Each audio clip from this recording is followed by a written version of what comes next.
नमस्कार दोस्तों, स्वागत है आपका अपने YouTube channel study with sector में। डेली सेशन चलाते हैं करंट अफेयर का। उसमें हम आ गए हैं अगले सेशन पे। आज जो हमारा सेशन होगा वो होगा 31 मई का सेशन। इसमें हमारा जो डेली का सेशन होता है उसमें हम आपको 20 ऑब्जेक्टिव टाइप के क्वेश्चन कराते हैं जो हमारे करंट के क्वेश्चन होते हैं। तो आज का सेशन शुरू करने से पहले आप लोगों से अपील है, यदि आपने अभी तक हमारे चैनल स्टडी विद सेक्टर को सब्सक्राइब नहीं किया तो प्लीज़ सब्सक्राइब कर ले, बेल आइकन जरूर प्रेस करें जिससे सबसे पहले हमारे वीडियो का नोटिफिकेशन आप तक पहुंचता रहे। आपको हमारा वीडियो पसंद आए तो वीडियो को लाइक करें और दोस्तों तक जरूर शेयर करें। चलिए शुरू करते हैं आज का सेशन। देखते हैं हमारा पहला क्वेश्चन क्या कह रहा है। पहला क्वेश्चन कह रहा है, हाल ही में किस देश ने तलाक को वैध बनाने वाले विधेयक को पारित किया है। किस देश ने जो है तलाक को वैध बनाने वाले विधेयक को पारित किया है। ऑप्शन ए स्पेन, या ऑप्शन बी फिलीपींस, या ऑप्शन सी डेनमार्क, या ऑप्शन डी आइसलैंड। तो किस देश ने जो है तलाक को वैध बनाने वाले विधेयक को अभी हाल ही में पारित किया है। तो हमारा करेक्ट आंसर क्या हो जाएगा, ऑप्शन बी हमारा करेक्ट हो जाएगा। फिलीपींस ने जो है अभी अपने देश में जो है तलाक को वैध बनाने वाले एक विधेयक को पारित किया है। तो ये जो तलाक के लिए बिल लाया गया है, इस बिल पर जो है पूर्ण तलाक पर, ये जो बिल है पूर्ण तलाक पर आधारित है। इसमें मनोवैज्ञानिक अक्षमता, आपसी मतभेद, समलैंगिकता, घरेलू या वैवाहिक दुर्व्यवहार जो है इसमें शामिल है। तो इसमें जो है पार्टनर जो है अनुचित व्यवहार के हिसाब से जो है अपने पार्टनर से तलाक ले सकता है।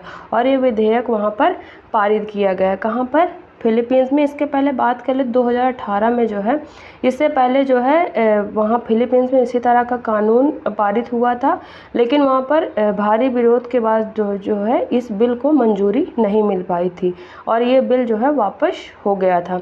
बात कर लें तो फिलीपींस में सबसे ज़्यादा जो आबादी है वो कैथोलिक समुदाय की है। कैथोलिक समुदाय जो है उसकी जो है वहाँ पर आबादी सबसे ज़्यादा है। और जो कैथोलिक समुदाय है उसमें तलाक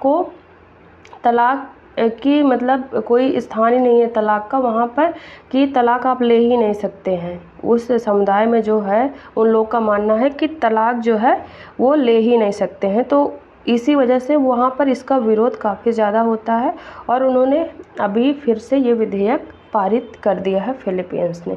तो हमारा करेक्ट आंसर ऑप्शन बी हो गया, फिलीपींस। अब फिलीपींस की बात कर लेते हैं। तो फिलीपींस की राजधानी क्या है, मनीला यहाँ की राजधानी, और मुद्रा क्या है, फिलीपीन पेसो। फिलीपीन पेसो जो है यहाँ की मुद्रा है।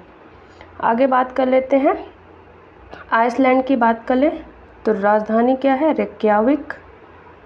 रेक्याविक यहाँ की राजधानी और मुद्रा क्या है, आइसलैंडिक क्रोना यहाँ की मुद्रा है। आइसलैंडिक क्रोना यहाँ की मुद्रा है। आगे बात कर लेते हैं डेनमार्क की। डेनमार्क की बात करें तो राजधानी क्या है, कोपेनहेगन। कोपेनहेगन जो राजधानी और मुद्रा क्या है, डेनिश क्रोनोर यहाँ की मुद्रा है। स्पेन की बात कर ले, राजधानी क्या है, मैड्रिड, और मुद्रा क्या है, यूरो यहाँ की मुद्रा है। आगे बढ़ते हैं, देख ले मैप में अगर हम देखते हैं फिलीपींस, तो ये फिलीपींस रहा है और ये साउथ चाइना सी है। और फिलीपींस की राजधानी की बात हम कर ही चुके हैं, मनीला है।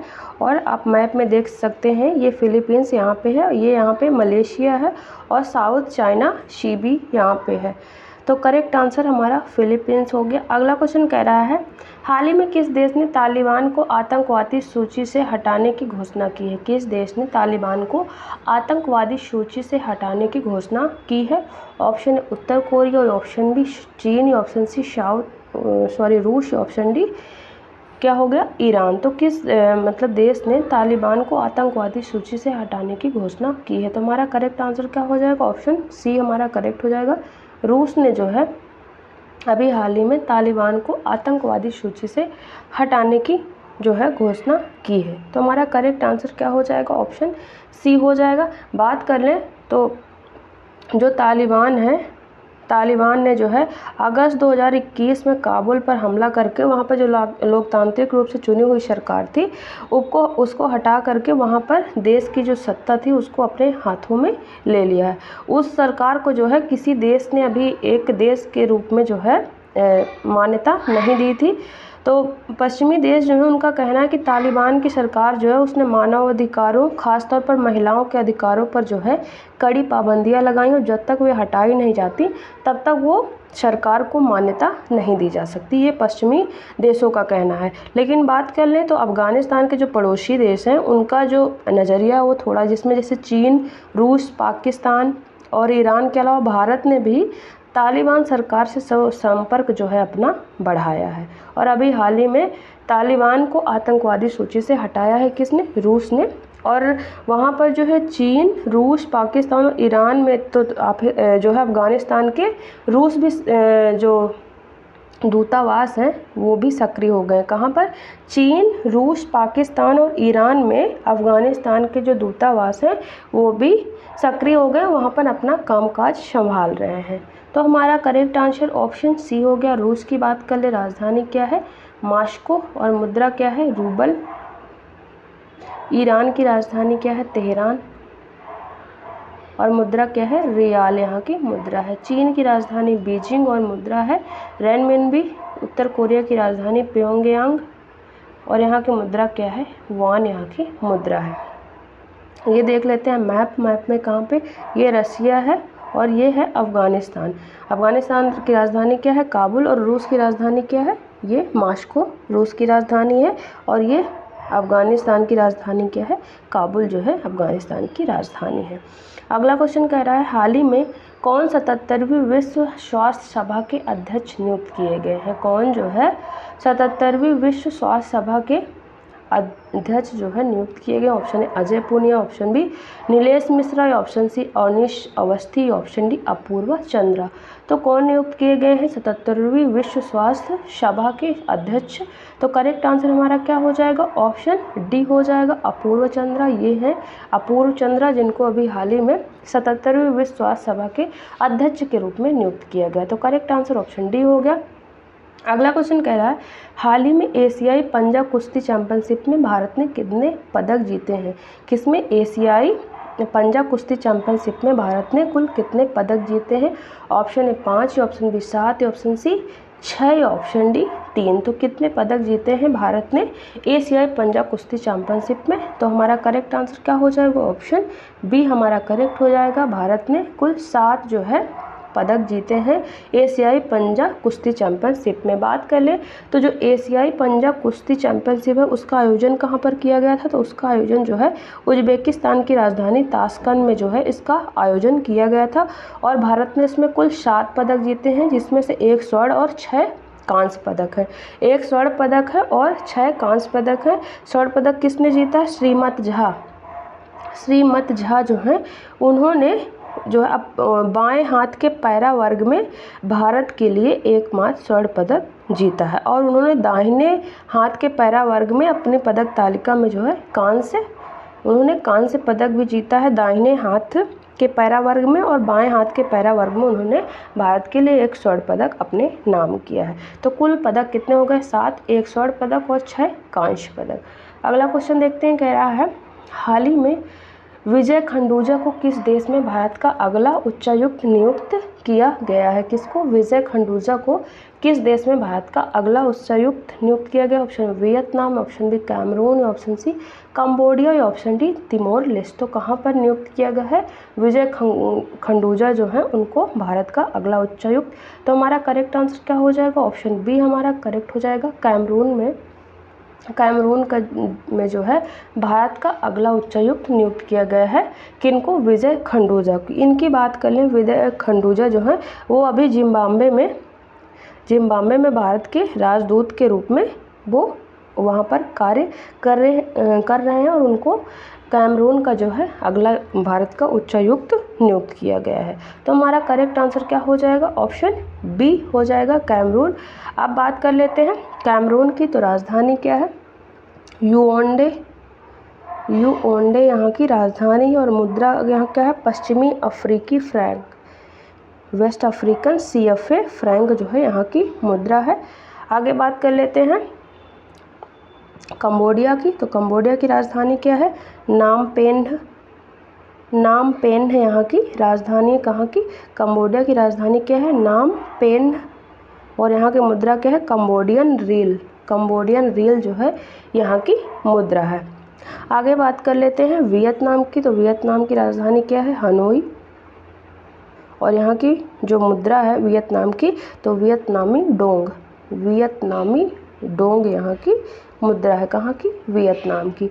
तिमोर लेस्टे की बात कर ले तो तिमोर लेस्टे की राजधानी क्या है? दिल्ली। दिल्ली तिमोर लेस्टे की राजधानी है। और यहाँ की मुद्रा क्या है? अमेरिकी डॉलर यहाँ की मुद्रा है। देख लेते हैं मैप पे कैमरून कहाँ पे है। कैमरून ये है, और कैमरून की जो राजधानी है याओंडे, और इसके बगल में है नाइजीरिया, चाड, सेंट्रल अफ्रीकन रिपब्लिक जो है इसके जो है पड़ोसी देश है, और ये रहा कैमरून। अब देखते हैं अगला क्वेश्चन कह रहा है हाल ही में साइबर सुरक्षित भारत पहल के अंतर्गत 44वां CISO प्रशिक्षण कार्यक्रम कहाँ आयोजित हुआ है? साइबर सुरक्षित भारत पहल के अंतर्गत 44वां CISO प्रशिक्षण कार्यक्रम कहाँ पर आयोजित हुआ है? ऑप्शन है Bengaluru, option B Noida, option C Delhi, option D इनमें से कोई नहीं। तो हमारा करेक्ट आंसर क्या हो जाएगा? ऑप्शन सी हमारा करेक्ट हो जाएगा। नई दिल्ली में जो है साइबर सुरक्षित भारत पहल के अंतर्गत 44वां CISO प्रशिक्षण कार्यक्रम आयोजित किया गया है। तो हमारा करेक्ट आंसर क्या हो जाएगा? ऑप्शन सी हमारा करेक्ट हो जाएगा। अगला क्वेश्चन देखते हैं, कह रहा है हाल ही में किस पर्वतारोही ने एक सीजन में 2 बार माउंट एवरेस्ट फतेह किया है? किस जो है पर्वतारोही ने एक सीजन में जो है 2 बार माउंट एवरेस्ट फतेह किया? ऑप्शन है सत्यजीत गुप्ता, ऑप्शन बी पूर्णिमा श्रेष्ठ, ऑप्शन सी सत्यदीप गुप्ता, या ऑप्शन डी इनमें से कोई नहीं। तो हमारा करेक्ट आंसर क्या हो जाएगा? ऑप्शन हमारा हो जाएगा ऑप्शन ए और सी दोनों सेम है। इसमें करेक्ट हमारा सत्यदीप गुप्ता ही होगा। सत्यदीप गुप्ता जो हैं उन्होंने जो है एक साथ दोहरी चढ़ाई करके एक रिकॉर्ड बनाया है। बात कर ले तो भारतीय जो पर्वतारोही है सत्यदीप गुप्ता ने एक ही मौसम में माउंट एवरेस्ट और माउंट लोहत्से पर 2 बार चढ़ाई करके नया रिकॉर्ड बनाया है। उन्होंने 11 घंटे और 15 मिनट में 2 चोटियों को पार करके एक जो है अपने नाम एक जो है रिकॉर्ड बनाया है। बात कर ले सत्यदीप गुप्ता के, तो उत्तर प्रदेश के जो है पीलीभीत के रहने वाले हैं। कहाँ के? उत्तर प्रदेश के पीलीभीत के रहने वाले हैं। और इससे पहले बात कर लें तो आपको याद हो तो पूर्णिमा सेठ जो हैं वो नेपाल की जो पर्वतारोही हैं उन्होंने रिकॉर्ड 13 दिन में जो है माउंट एवरेस्ट पर 3 बार चढ़ाई करके एक विश्व रिकॉर्ड जो है अपने नाम किया है। तो हमारा करेक्ट आंसर ऑप्शन हमारा सत्यदीप गुप्ता हो जाएगा। अगला क्वेश्चन कह रहा है हाल ही में एक सीज़न में सबसे ज़्यादा गोल करने वाले खिलाड़ी कौन बने हैं? एक सीज़न में जो है सबसे ज़्यादा गोल करने वाले खिलाड़ी कौन बने हैं? Option A Mbappe, option B Cristiano Ronaldo, option C Lionel Messi, option D हमदल्ला।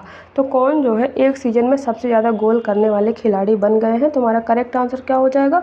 Option B हमारा करेक्ट हो जाएगा। क्रिस्टियानो रोनाल्डो जो है एक लीग में जो है एक सीज़न में सबसे ज़्यादा गोल करने वाले खिलाड़ी बन गए हैं। तो हमारा करेक्ट आंसर क्या हो जाएगा? Option B. उन्होंने जो है हमदल्ला जो है उनका रिकॉर्ड तोड़ दिया है। जो हमदल्ला हैं उन्होंने 2018-19 में एक सीज़न में 34 गोल किए थे। 34 गोल किए थे और उनका रिकॉर्ड तोड़ दिया है। किसने? रोनाल्डो ने इस सीज़न में अपने 35 गोल पूरे करके, एक सीज़न में 35 गोल पूरे करके जो हमदल्ला हैं उनके 34 गोल का रिकॉर्ड तोड़ दिया है। बात कर ले तो रोनाल्डो ने इंटरनेशनल लेवल पर 128 से ज़्यादा गोल किए हैं। तो हमारा करेक्ट आंसर क्या हो जाएगा? ऑप्शन बी हो जाएगा रोनाल्डो। अगला क्वेश्चन कह रहा है हाल ही में किसने पृथ्वी के ध्रुवों का अध्ययन करने के लिए लघु जलवायु उपग्रह जो है प्रक्षेपित किया है? किसने जो है पृथ्वी के ध्रुवों का अध्ययन करने के लिए लघु जलवायु उपग्रह प्रक्षेपित किया? ऑप्शन है NASA, option B ISRO, option C SpaceX, option D इनमें से कोई नहीं। तो करेक्ट आंसर हमारा ऑप्शन ए हो जाएगा। नासा ने जो है प्रीफायर नाम से जो है पृथ्वी के ध्रुवों का अध्ययन करने के लिए लघु जलवायु उपग्रह प्रक्षेपित अभी हाल ही में किया है। नासा ने जो है पृथ्वी के ध्रुवों पर गर्मी उत्सर्जन का अध्ययन करने के लिए जो है ये उपग्रह अभी हाल ही में प्रक्षेपित किया है। तो हमारा करेक्ट आंसर क्या हो जाएगा? करेक्ट आंसर ऑप्शन ए हो जाएगा। प्री फायर नाम से इसको जो है लॉन्च किया है। तो करेक्ट आंसर ऑप्शन ए हो जाएगा। अगला क्वेश्चन कह रहा है हाल ही में किसे अप्रैल 2024 का ICC player of the month चुना गया है। किसे जो है अप्रैल 2024 का ICC player of the month चुना गया है। Option A Hayley Matthews, option B Mohammad Waseem, option C ऊपर एक दोनों, ऑप्शन डी इनमें से कोई नहीं। तो करेक्ट आंसर क्या हो जाएगा हमारा, ऑप्शन सी हो जाएगा। हेली मैथ्यूज और मोहम्मद वसीम दोनों को जो है ICC player of the month April month के लिए चुना गया है। बात कर लें तो मोहम्मद वसीम कौन है, संयुक्त अरब अमीरात यूएई के कैप्टन है मोहम्मद वसीम, जिनको जो है अप्रैल माह के लिए men's player of the month चुना गया है। और हेली मैथ्यूज कौन है, हेली मैथ्यूज जो है वेस्ट इंडीज़ की कैप्टन है, जिनको जो है ICC women's player of the month अप्रैल महीने के लिए चुना गया है। तो करेक्ट आंसर ऑप्शन सी हो गया।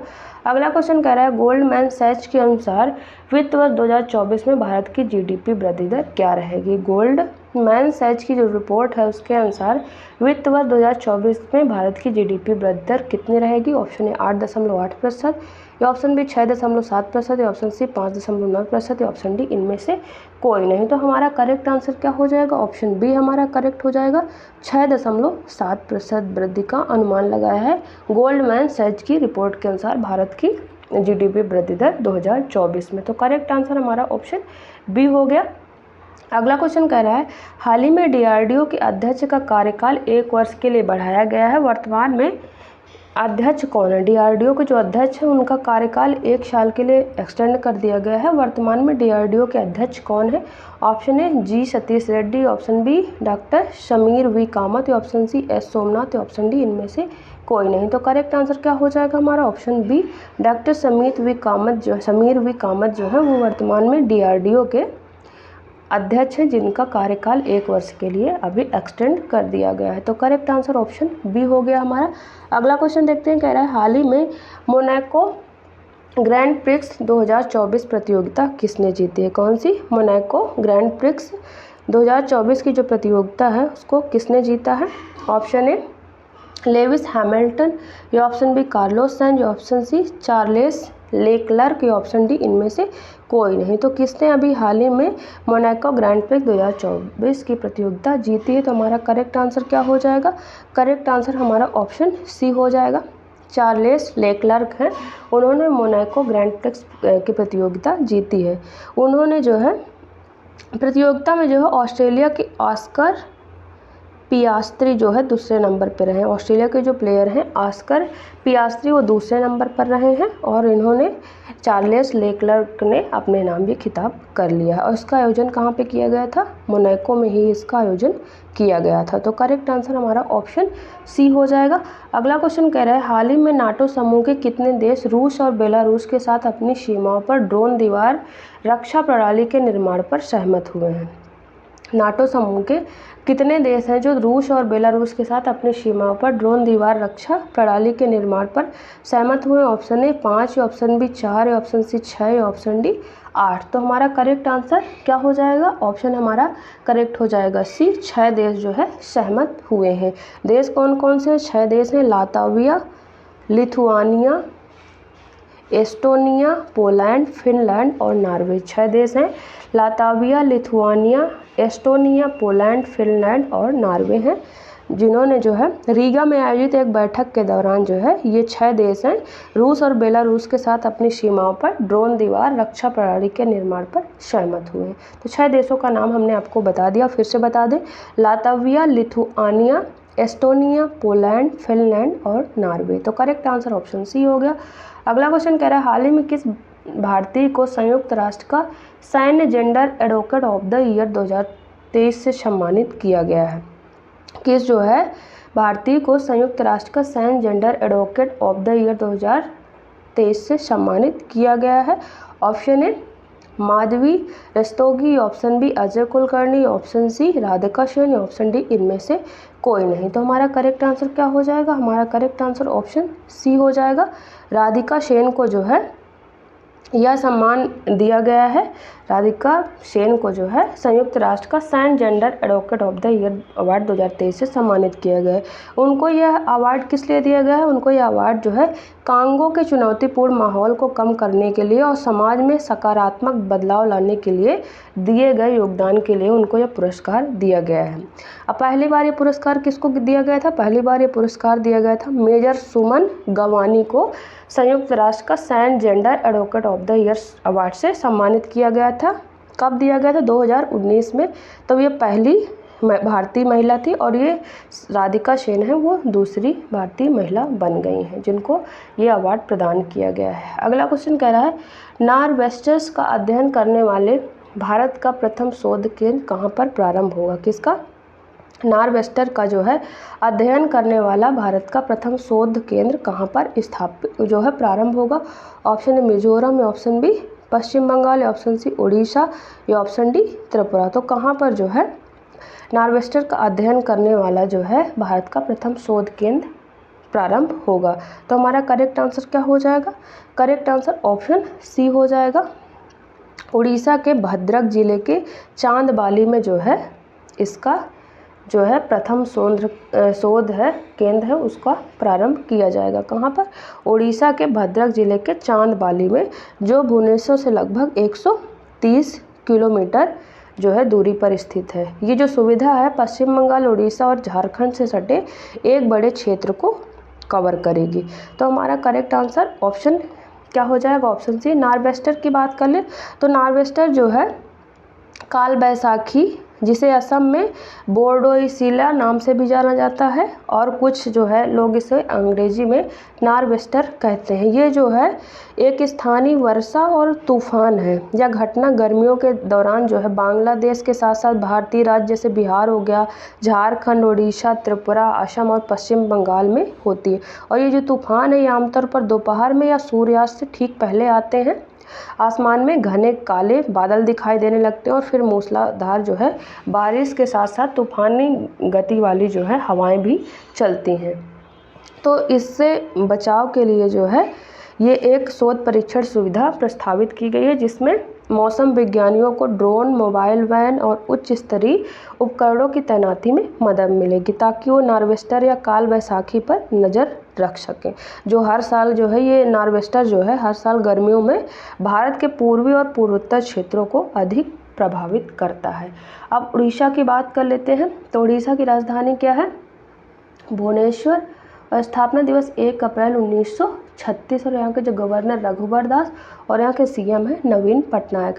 अगला क्वेश्चन कह रहा है हाल ही में किस देश में माउंट मुंगालो ने भूस्खलन से 2000 लोग लापता हुए? किस देश में जो है माउंट मुंगालो में जो भूस्खलन हुआ है उससे 2000 लोग लापता हो गए हैं? Option A Indonesia, option B Niger, या ऑप्शन सी इक्वाडोर, या option D Papua New Guinea. तो किस देश में जो है अभी हाल ही में भूस्खलन से 2000 लोग लापता हो गए हैं? ऑप्शन ए। तो हमारा करेक्ट क्या हो जाएगा? ऑप्शन हमारा डी हो जाएगा करेक्ट। पापुआ न्यू गिनी में जो है अभी हाल ही में भूस्खलन हुआ है, जिससे वहाँ पर लगभग 2000 लोग लापता हो गए हैं। तो करेक्ट आंसर हमारा ऑप्शन डी हो जाएगा। बात कर ले तो पापुआ न्यू गिनी की जो राजधानी पोर्ट मोरेस्बी है उससे लगभग 600 किलोमीटर उत्तर पश्चिम में स्थित एंगा प्रांत के काओ कलाम गांव में ये जो है भूस्खलन हुआ है, जहां पर 2000 लोग लापता हो गए हैं। तो हमारा करेक्ट आंसर क्या हो जाएगा? ऑप्शन डी हो जाएगा। अब पापुआ न्यू गिनी की बात कर ले, राजधानी क्या है? पोर्ट मोरेस्बी यहाँ की राजधानी है, और मुद्रा क्या है? मुद्रा है कीना। आगे बात कर लेते हैं इक्वाडोर की बात करें तो राजधानी क्या है? क्विटो। क्विटो यहाँ की राजधानी है।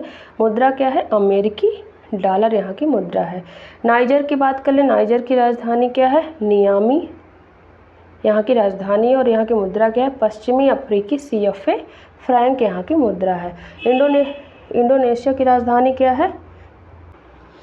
इंडोनेशिया की राजधानी है नुसंतारा, और यहाँ की मुद्रा क्या है? रुपया यहाँ की मुद्रा है। आप देखते हैं हमारा आगे देख लेते हैं। ये रहा मैप, पापुआ न्यू गिनी का मैप, और यहाँ की जो राजधानी क्या है? पोर्ट मोरेस्बी, यहाँ पे ये है उसकी राजधानी। अब चलिए देखते हैं अगला क्वेश्चन। अगला क्वेश्चन कह रहा है हाल ही में वैकासी विशागम उत्सव कहाँ पर मनाया गया है। कौन सा वैकासी विशागम उत्सव कहाँ पर मनाया गया है। ऑप्शन ए केरल, या option B Telangana, option C Tamil Nadu, या ऑप्शन डी पश्चिम बंगाल। तो कहाँ पर जो है अभी हाल ही में वैकासी विशागम उत्सव मनाया गया है। तो करेक्ट आंसर क्या हो जाएगा हमारा, ऑप्शन सी हो जाएगा। तमिलनाडु में अभी हाल ही में जो 10 दिनों तक चलने वाला है वैकासी विशागम उत्सव वो मनाया गया है। इसमें जो है प्रत्येक दिन अलग अलग जुलूस निकाला जाता है, अलग अलग जो है जुलूस निकाला जाता है और भव्य महोत्सव एवं आयोजन के तहत जो है ये रथ यात्रा निकाली जाती है। बात करें तो भगवान मुरुगन की जयंती के उपलक्ष्य में, किसके, भगवान मुरुगन के जयंती के उपलक्ष्य में जो है ये वैकासी विकासम उत्सव जो है तमिल लोग मनाते हैं और हर साल जो है हजारों श्रद्धालु यहाँ पर जाकर इसमें भाग लेते हैं। अब तमिलनाडु की बात कर ले, राजधानी क्या है, चेन्नई।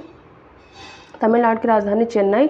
स्थापना दिवस 26 जनवरी 1950। यहाँ के जो गवर्नर है RN रवि और यहाँ के CM कौन है, MK स्टालिन। अगला क्वेश्चन कह रहा है हाल ही में भारतीय सेना ने हाइड्रोजन ईंधन सेल बस के लिए किसके साथ समझौता किया है। किसने, भारतीय सेना ने हाइड्रोजन ईंधन सेल बस के लिए किसके साथ समझौता किया। Option A BPCL, option B Adani green, या ऑप्शन सी IOCL, या ऑप्शन डी इनमें से कोई नहीं। तो करेक्ट आंसर हमारा ऑप्शन सी हो जाएगा।